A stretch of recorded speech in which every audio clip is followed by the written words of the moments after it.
Thank you for joining us wherever you are. This podcast episode is brought to you by the Old Ways Actual Play team. This actual play uses the Coriolis rules by Free League Publishing. This actual play is performed by adults and contains adult themes. Strong language, powerful factions, and adventures across the third horizon await. All content, including names, places, events, companies, and etc., which may bear resemblance to entities living or dead, is strictly coincidental. My name is Michael Diamond, and for tonight's game, I will be your storyteller. Thank you for joining us on this premiere episode of Children of the Periphery, the Old Ways podcast, Coriolis story. We want to welcome you in, and we want to introduce you to one of our main characters today. And so I will allow the player to introduce themselves. Player, if you will just tell me your name, your character's name, and what their profession is. This is Morgan. I play Amara Kasra. I am a smuggler and maybe someday captain of my very own ship. Certainly. You are a merchant, potentially of illicit goods, potentially of perfectly legal goods, but it's all about how you get there. So why don't you just give us a very brief, very short vision of what Amara looks like and set us maybe where we would find her on any given morning. Amara is about 5'6". She's 150 pounds. She's athletically built. She's got short, dark hair that is not quite black, more dark brown, with piercing gray eyes, a sharp jawline with high cheekbones. She's got beautiful olive-colored skin. She's got tattoos on her arms.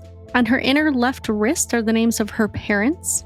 On her inner right arm is the Ashbelt system. And she also has the Nomad Federation crest on her upper arm.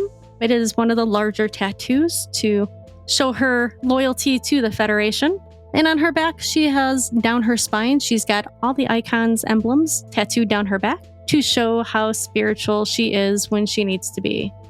Generally, you can find Amara wearing a long brown leather duster with leather pants that are usually a lighter brown, darker brown, or black. And she always has a white fitted shirt underneath. She also has a holster that carries her gun, usually on her left side, because she is left-handed. And she's also wearing some high work boots that are usually match the color of her duster, as she tries to be as put together as possible when out and about. Okay. So when we pick up with Amara, it's a relatively new day. You've managed to secure something to eat, something small from one of the plazas here, we'll say the Spring Plaza on Coriolis Station. But it's really important that we frame up where Amara is and probably where she spends most of her time while here on Coriolis Station. So Coriolis is an enormous space station that is in orbit of the planet Kua. So Kua is sort of the center of the third horizon. It's both the spiritual center and the largest habitation of humanity and others in the third horizon. And it's divided into three parts. So not that three parts, not counting the cellar, which we may talk about at some point. From the top down, there are the spire, the core, and the ring. Each part has its own distinctive style, its own atmosphere, but the friendly and welcoming Coriolis residents are everywhere. The ring of the station is huge, right? And it runs along the whole extent of the promenade. So think about it like a big ring. And if we looked at that ring from the top down, the ring would have a series of plazas.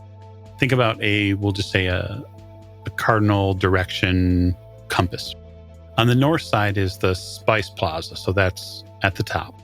On the east side, there's the Market Plaza on the right, if you're looking down. And then at the bottom portion, there's the Spring Plaza, which you're most familiar with. That's in the southern portion of it, looking at it straight down. And then the Ozone Plaza is in the west side or on the left side as you look down. So imagine a compass with north, south, east, and west. And at each one of those cardinal points, there's a big plaza where a lot of the trade and work is done. For you, Neopter Spaceport is the largest of the 4 commercial spaceports on Coriolis. It's located on the ring, just below the Spice Plaza, so just below that northern plaza. Each of the plazas connects to one of the 4 larger spaceports, but there are many private ports as well, especially in the spire. So way up at top, where Coriolis Station comes to a point, there are a lot of private berths, private places where ships dock. Well, let's just say that are not watched in the same way that the regular docks down here are looked at. Neoptera is usually the first impression that most visitors get of Coriolis. It's been modernized and renovated, shining floors, white Kuan marble, and beautiful bas-reliefs on the sturdy pillars that support many of the balconies that make up the spaceport's different levels. So again, there's the spaceport. It's got many different levels to it, and it has been recently redone. The outer portions of the spaceport are kept fairly practical. So the idea here is after a ship docks, it's not too many steps before you get to something that looks a little bit more pleasant. I guess the touchstone here for you and for listeners at home is if you've watched shows like DS9 or you've watched shows like The Expanse, when a ship docks, we'll just say the beautification near the airlocks and near some of the first entry points doesn't really take over until you get into the station itself. And that's generally because there's a lot more work that goes on where you're docking ships at. So it's important to think of it in that way. The outer parts give way to those inner portions, right? So inside the inner portions of those plazas are where you're going to find cantinas and market stalls, carts, and sort of like a miniature versions of larger plazas. So imagine a plaza as a big circle where a lot of things go on, but yet within those plazas, there are bubbles, almost like neighborhoods, where you're going to get focused, concentrated goods and services that are going to be focused on from specific areas of culture or religious needs. Neopter Spaceport has several large exits, security checkpoints, which you would be familiar with as somebody in your line of work, and there's 3 different custom stations. Custom stations are where you're going to pay for weapon licenses, livestock fees, any sort of semi-intelligences that are being imported. They're heavily reinforced in case of threats. But luckily for everybody here who lives on Coriolis Station, those armaments have not been required to be used just yet. Coriolis Station isn't something that gets attacked because of its size and because of everybody has we'll just say a vested interest in it continuing.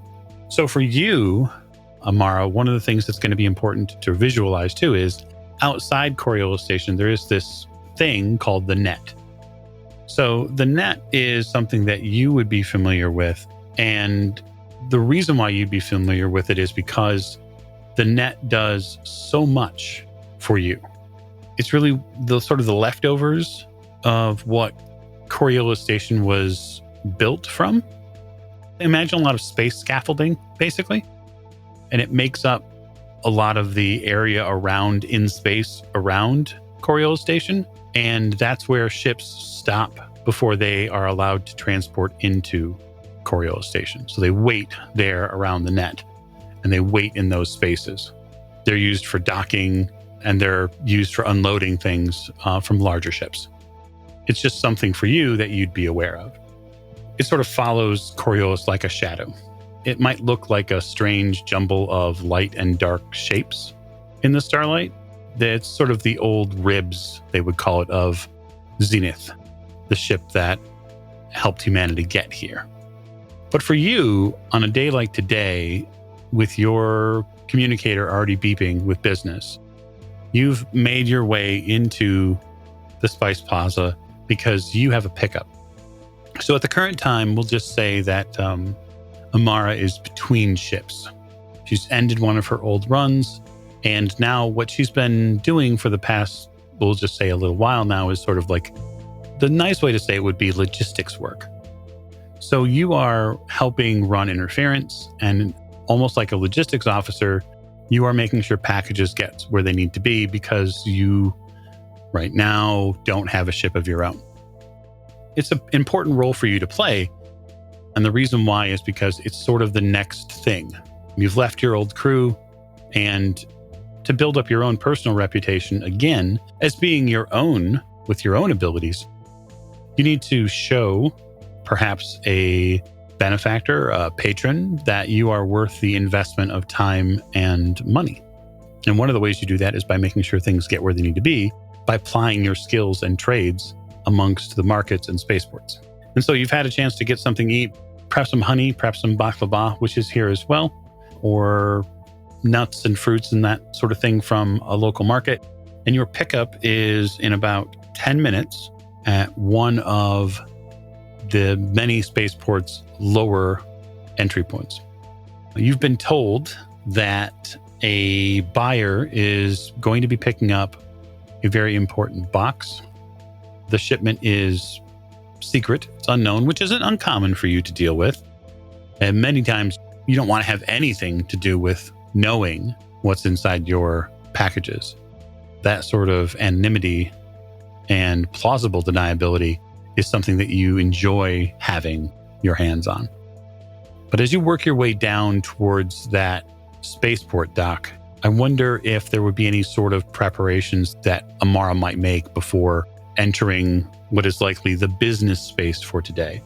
Do I know the people that I'm picking up from? I would say that you know them by reputation. So these are free traders. They're likely allied with the Free League, which does a lot of merchant travel and traffic here on Coriolis. If I have some time, is there a worship space on the way? Yeah, certainly. Certainly, the nice part about Coriolis Station is there are multiple places where you can worship at. So any number of places within the plaza would be available to you depending upon the icon that you're looking to seek some sort of benefit from. Clearly, the marketplace plazas would have the merchant on open display. On my way there, I will, as I'm walking along briskly, because we have a brief amount of time, I will make sure that, I'm put together properly. Everything feels okay. Nothing out of place. I would stop in one of the areas of worship on my way there and do a quick prayer to the merchant in hopes that, this pickup goes well and the buyer is happy with the merchandise that they are getting and everything works out as it should and nobody gets hurt. Yeah, it seems reasonable. The priests and clerics who work the spaces help anoint you with sacraments and with incense. There's a sort of special honey, a flavored and spiced honey that they give you a spoonful of before you leave. And they tell you to walk with the merchant, and may the merchant guide your steps to profit for everyone. So I nod my head at the cleric. The smell of the incense that is wafting around us, and they anointed me with the oil and whatnot, really reminds me of home back on the ash belt with my parents, where we would stop and worship daily to the icons. I make my way out and towards the pickup, and the pickup in the lower part of, is it the Spice Plaza? Yep, lower part of the Spice Plaza. The lower part of the Spice Plaza is something that sits here in this northernly section of Coriolis Station, which has a couple of tube stations. And though, that the station, spaceport that you're going to be headed towards, you're not actually going to go to the spaceport proper itself, because that's not where your drop is going to be. You're going to end up going down below the ground floor of the spaceport, where there are a maze of corridors and loading bays, because that's where this piece is going to be unloaded from the ship it's coming in on, and then basically put into holding or put into the hands of the people who are buying it. The idea, of course, is that the transition from one party to another, you are the liaison for, to make sure that there are no misunderstandings. I make my way there. carefully avoiding anybody that might be begging or whatnot. I just don't have the time to stop and talk. And if there's any pickpocketers, I'm very carefully watching for those. Generally come in the form of children. This isn't your first go around here in the space station, but crawling below the ground floor here is essentially like getting into the maintenance hallways, Jeffrey's tubes, and other cramped crawlways with ladders to get down to where you need to go. And the reason why you're using this method, and you're likely already probably mentally pre-planning for this is supposed to be an unloading and loading away from customs. This is one of the many drops that happen on Coriolis Station that no one is supposed to know about. And that's why your contract for this job is to make sure that that's what happens. So I'm making my way through those areas, especially with crawling through the Jeffrey's tubes. I'm kind of muttering to myself that I probably should have wore something different, and I know better. Now I'm going to have to wash this again. Yep. So you eventually approach a door that's going to lead to a larger hallway, and this hallway is going to run around the outer ring of the station where the ship is going to load at. There's a simple hiss from the door as you enter that space. And at one longer portion of this hallway to your right, you notice that there are two men standing outside one of these loading doors. They seem to be probably guarding or watching what goes on here. And they look like they're waiting for someone. This is the spot and area, or at least in general, where you're expecting the unloading to take place at. After I come out of the Jeffrey's tube or wherever I'm coming from, I dust myself off and make sure I don't look disastrous. And I walk up to them and say, "Gentlemen, I'm here for a pickup." They nod. The one who is closest to you gives you some sort of, salute is the wrong word, but he makes a gesture as if he's putting his hand over the center of his chest. And you see emblazoned on the front of his chest the symbol for the Free League. Like as a tattoo? Yeah. Oh, wow. That's fantastic. I never thought about getting mine emblazoned on my chest. He is wearing sort of a same leather tunic spacer ensemble, I suppose. He has boots that are likely made for running around on a ship. And while not the most fashionable person, he is definitely enjoying the V-cut of the leather that allows him to proudly show off his faction. When he removes his hand, I really like your tattoo. He smiles. Thank you.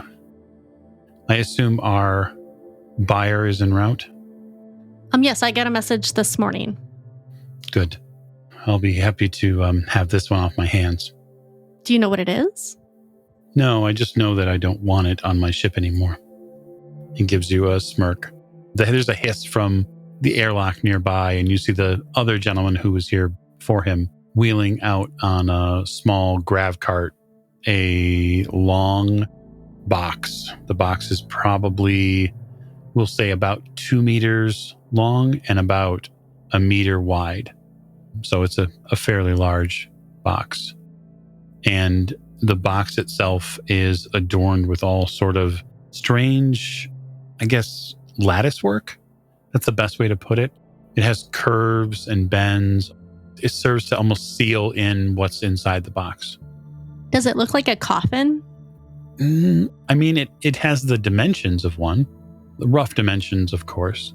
This looks a little too technical to be a coffin. Then again, you're not certain. Sometimes it's best to not ask, but, that I'll leave that up to you. Nope, I'm not going to ask because I don't want to know.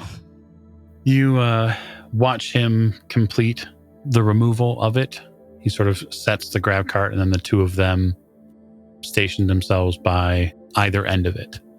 The same gentleman on the handles, and the man in the leather tunic that you were talking to steps towards the front of this lattice work covered box, and he adjusts his equipment a little. He's got a short, sort of snub-nosed rifle that's on his back, and he adjusts it a little bit to make it somewhat easier to get a hold of. And he looks around a few times, just the corridor.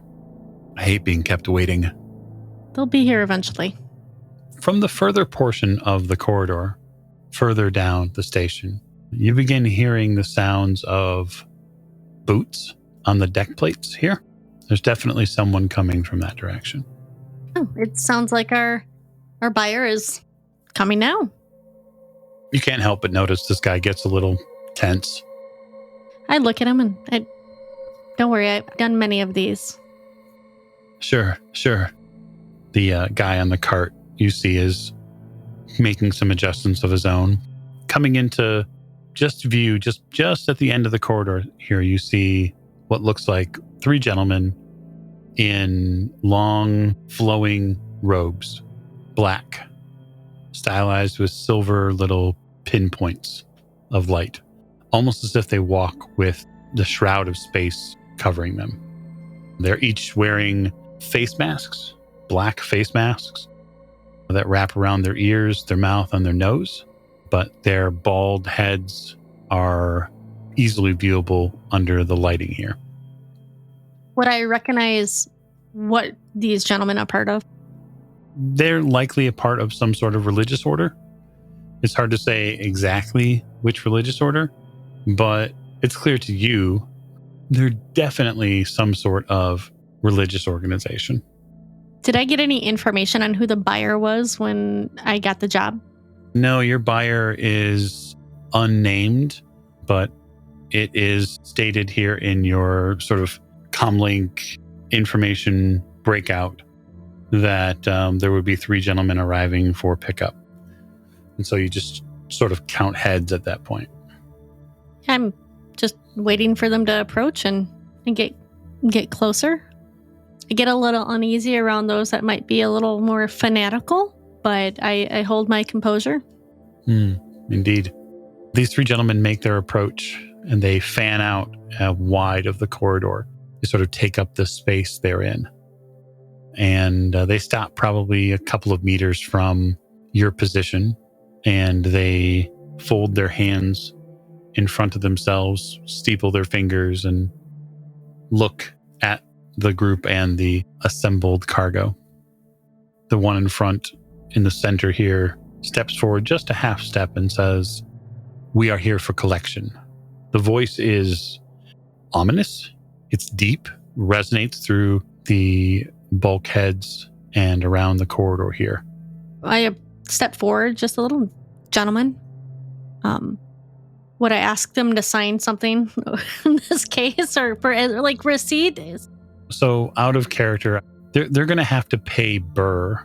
So they're going to have to pay you would know, to basically take possession of it.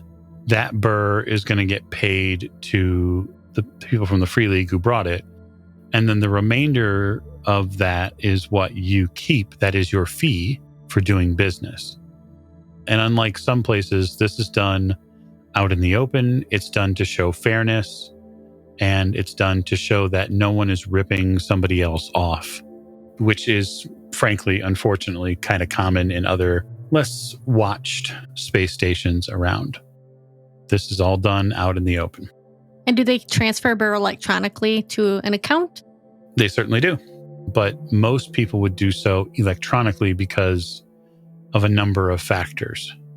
Although it's not uncommon for someone to spend Burr physically in this place, because you can't data gin someone's Burr if it's physical sticks. Really hard to fake that. So it all depends really on who you're working with. Okay. Gentlemen, once the fee has been paid to these gentlemen and I paid my fee, you may take your purchase. They seem to confer with one another. They look back and forth. And then eventually the man in the center extends a small stick, which is used to transfer Burr, and he reaches it out towards you. I extend my right hand to take the stick. It forces you, of course, to move a little closer. It does. Why don't you make me the first roll of our wondrous new campaign, which I think, fittingly, it is going to be a wits observation roll. So in Coriolis, we are rolling all d6s. We are looking for the number 6 to arrive. And because it's a 0-0 engine game by Free League, really what we need are generally simply just one success to succeed in a challenge. More successes will give you the ability to unlock special talents or special abilities or criticals. I got 2 6s. Okay, great. So even though you're faced towards these gentlemen robed in black, you hear soft footsteps that are coming from the corridor behind you that you came here from. Yep, I turn my head behind me as I'm reaching for the stick because I hear the footsteps coming from behind. Certainly. You turn, and when you turn, you see something you do not want to see. You see 3 men in dark gray and black armor. They have helmets on and rifles. And these gentlemen are part of what you believe are station security. Oh, crap. I grab the data stick out of that guy's hand and I run past them. Okay. Fantastic. You run through these gentlemen's black robes. You sort of get caught, almost like being a cat caught in the curtains. You run through them and pass through the men in robes, and you hear from behind you, "Hey, freeze!" And I'll just ask, is Amara going to keep running? You're darn right I'm going to keep running. Okay. So you keep running. Moments later, the hallway behind you erupts in gunfire as the day is pierced by the sound of screaming and yelling from many different voices. The gunfire sounds chase you, nip at your heels all the way down the corridor until you have to change course because eventually this tees. So I think, just to get an idea of how well you might be able to get away from them, I'm going to offer you a wits survival roll to see if you can get away. And then I'm going to offer them wits observation roll to try to track you down. I get 2 successes. Cool. I did not get any. So you take a couple of rights and a couple of lefts, and you find a ladder that leads back up towards the ground floor of the Spice Plaza. And carefully tucked inside your outfit is a very hefty cred stick, one that is likely got a few more burr than you're supposed to have on it. At least you think. You haven't had a chance to check. Your heart is racing as you make it back up to the Spice Plaza level. And I guess I'll ask, beyond there, where is Amara headed? I will try to communicate to my boss, whoever gives me my jobs right now as a intermediary, and let them know that the pickup went sideways, and I do have the payment because they technically got the product. Mm-hmm.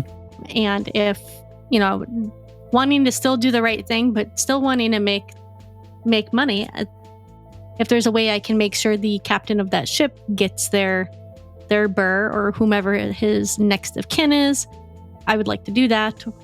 I might take a little extra burr due to how dangerous that situation became.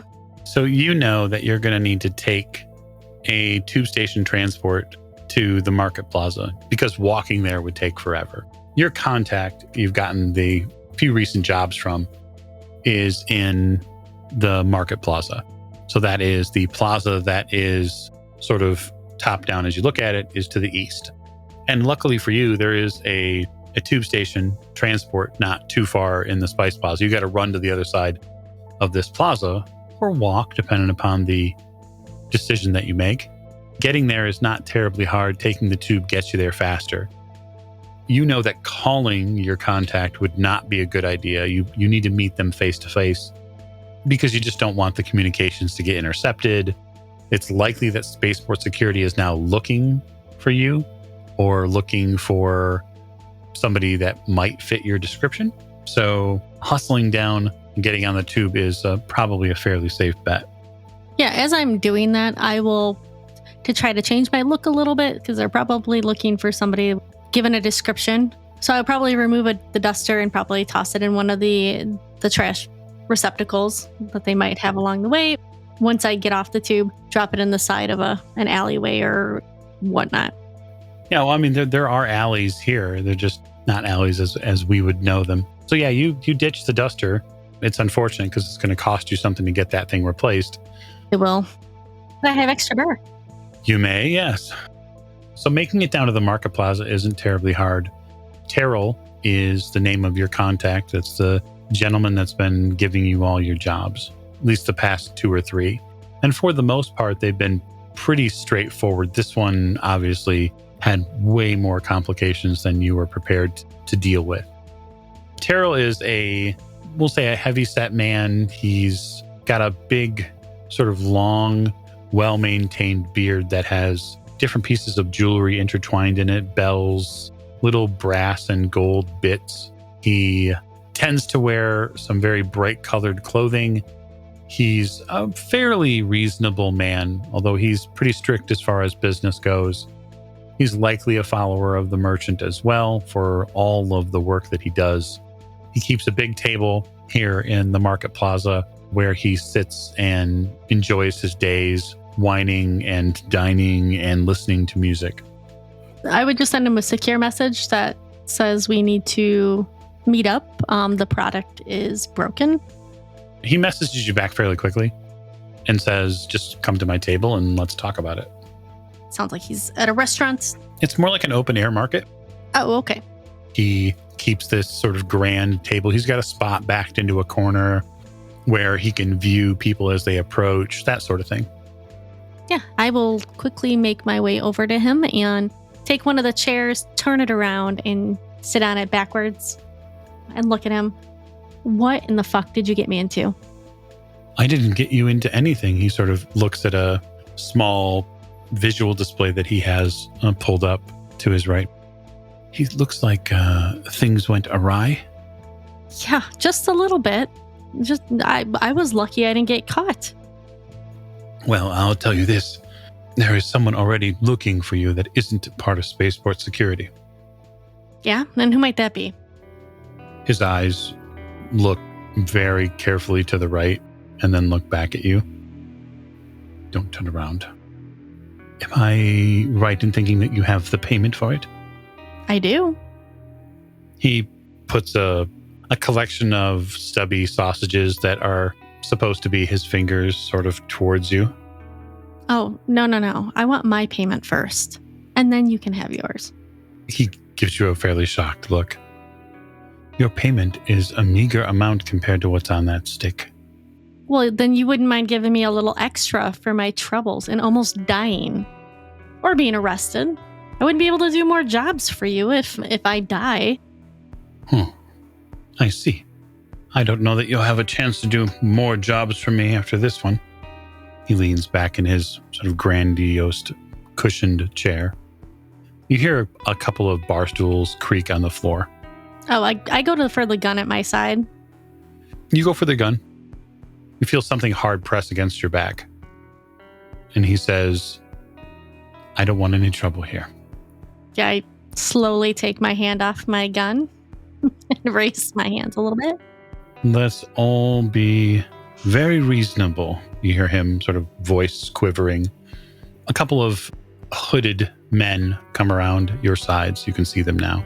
They're dressed in red, sort of this deep red leather, and they have shawls of yellow draped across their shoulders.